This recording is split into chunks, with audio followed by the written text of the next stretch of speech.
Cities Live with many of us at home. Parents are either homeschooling their kids or preparing to help their child begin distance learning. That means they're going to have a real bird's eye view of how their child learns. That's kind of a positive, like a view that you don't necessarily always get. Absolutely. And maybe when you have that view, you might start to notice that your child is struggling, perhaps with reading or comprehension. We're joined by the executive director of LearningRx. Friend of the show, Rich Frieder, is here to talk about some red flags not to ignore. All right, Rich, now that we parents are playing the part of kind of part-time teacher, we're not as aware of these red flags that might be out there. Let's start with some reading issues. What are some red flags that as parents we should be on the lookout for? Well, the most obvious is poor reading fluency. So, when kids come to words they don't know, are they able to sound them out? Do they guess? Do they skip them or just ask for help without trying? That's usually a sign of low auditory processing, and they can't phonetically sound out words. Not wanting to read, or especially read out loud. And that's just because when you read out loud, you're forced to sound out the words versus reading in your mind, and a parent doesn't know what's happening there. So, or having to reread materials, that's obviously a reading comprehension issue. And that can be because of lack of fluency, because there's so much mental energy in just trying to figure out what each word is, that they're not in the flow of the story. Or it can be low working memory or low logic and reasoning. And also struggling with sight words. So you think about those first, second graders who are learning words like the and where and, things like that. And if they're not retaining those, that's usually a sign of low long-term memory. So, but one of the biggest is just not liking reading. And, it's just because if it's hard, human nature is to avoid things that are hard. No kidding. Don't we know it? I would misdiagnose that, though, 10 times out of 10. I would just think, why don't they have my love of reading? And then I would stop there, not thinking there could be something beyond that. What about and math? That's usually, and so what we're doing is we're getting to the root cause of figuring out what's driving the reading struggle.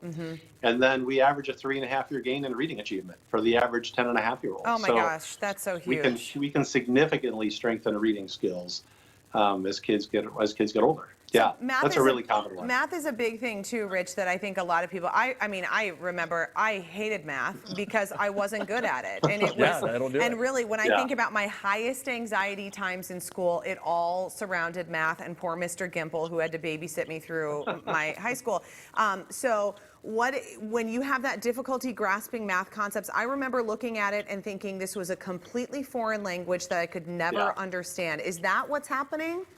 Yeah, it often is. There's actually, math takes a lot of skills to be good at, and it can be a lot of different areas of weakness that are causing issues. And Elizabeth, you're not alone. A lot of people have math phobia. So, but yeah, like if kids are just struggling to understand math, like word problems or things like that, often it's logic and reasoning, kind of not grasping the patterns that are in math and how it works. But you know what? I just had a meeting with a family where their child's logic is in around the 80th percentile. But working memory is really low. And so working memory is the ability to hold your thoughts while you're working through a problem. So if you think about trying to do a word problem, you've got all these numbers and concepts going on, and you've got to take 3, 4, 5 steps to solve it. A lot of kids are super smart, but then make careless mistakes because they're just forgetting the numbers or forgetting the parentheses or things like that. And the other side of it is long-term memory isn't strong. Then it's going to show up as, it often shows up as struggling with math facts, right? So multiplication tables would be an example of that's just pure memory. But if math is a progressive skill, and so if you're not learning your math facts because of low memory, then so much of math after that is based on your knowledge of your multiplication tables that it's going to be hard if you don't have that down. So, yeah. I'll tell you this, Rich. Here's a way, when we talk about attention issues, a way that we have sort of missed this as a parent before, where if a child can't sit still, our first blush response is, they're not obeying me. I told you to sit down. Why aren't you sitting down, sitting still, stay there? But in reality, that could be a red flag that there is a real attention issue that really could be causing them to struggle in a whole bunch of different areas. What other red flags could be pointing to attention span? Yeah, well, things taking forever would be an attention span issue. So kids getting easily distracted, right, which you totally see now that they're home. But the biggest one, Steve, is sustained focus. If kids struggle in areas like processing speed's how fast your mind functions. If we can't think as fast, it means that any mental or academic activity takes a lot of mental effort. So you can't sustain your focus as long, and therefore it's common to zone out need mental breaks. It's like kids up, oh, I've got to let the dog out, or I've got to go sharpen my pencil again, or I've got to get a drink of water, or so that's really common. Attention issues and motivation issues can often seem linked, but the truth is, often what's happening is because there's some of these cognitive weaknesses, school's hard, so it's hard to stay on task. Yeah, so Rich, like think that's about big. Yeah, I want to ask you absolutely. too, because we just have a few more seconds, Rich, and I want to make sure that people know that you guys are working remotely still with students, with all sorts of people, that brain trainers are working remotely and you can be assessed remotely and can still sign up. So make sure that you guys know that you can go to our website.